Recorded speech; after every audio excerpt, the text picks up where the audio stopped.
Good morning to you all. This is Dr. Dhirajsaxena, and we will be discussing the RTL, resistor transistor logic. The basic circuit for the RTL is the NOR gate, where we say that even if any one of the inputs is 1, the output obtained is 0. This is the NOR logic. Now, this logic can be obtained by using the RTL logic. Here, as can be seen from this circuit, we have designed a 3-input NOR gate. The inputs are A, B and C. The output is Y, where Y is A plus B plus C bar according to the NOR logic.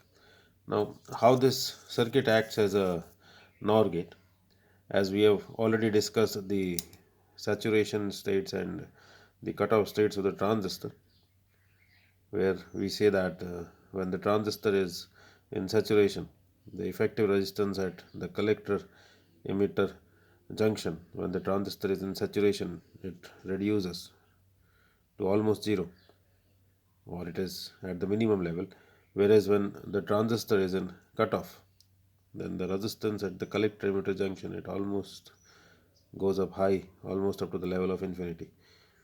So depending on this, if we look at the operation of this circuit, let us consider that if any one of the inputs, or even if any of the inputs goes high, so whether it is all the 3 inputs are high, or any 2 of them are high, or any one of them is high, then the corresponding transistor goes into saturation.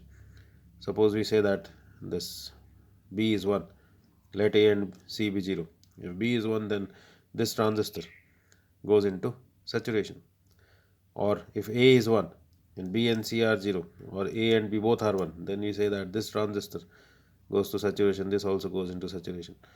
So what we say that if any of the transistors, or any 2 of these transistors, or any 3 of these transistors are in saturation, then what we say that the voltage VCC appears to be grounded through any of these transistors whichever are in saturation. So we obtain 0 at the output.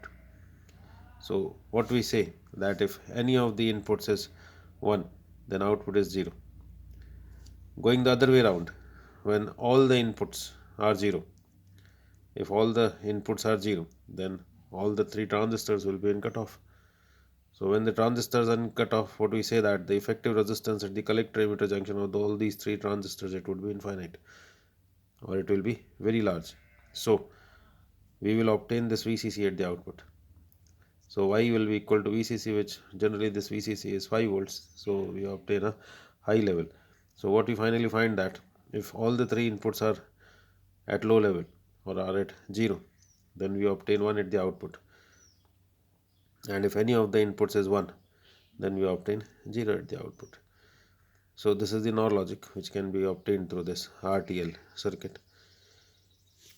Going further, what we say that the other properties for this RTL circuit is the low voltage level is considered to be at 0.2 volts, while the higher voltage level, it extends from 1 to 3.6 volts.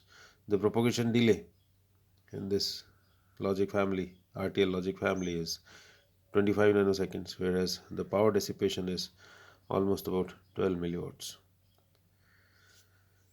Moving further to the DTL basic gate, the diode transistor logic. This circuit is representing the DTL logic, where it's the basic gate of this DTL logic is the NAND gate. Here we have shown the circuit for a 3-input NAND gate. A, B and C are the inputs and Y is the output. So what we have used is that we have used three diodes at the inputs A, B and C. A transistor has been used over here. Now considering the NAND gate, what we say that even if any of the inputs is 0, then the output goes to 1. And when all the inputs are 1, then the output we obtain is 0. That's the NAND logic. So considering this circuit, we will be explaining this circuit in the next lecture.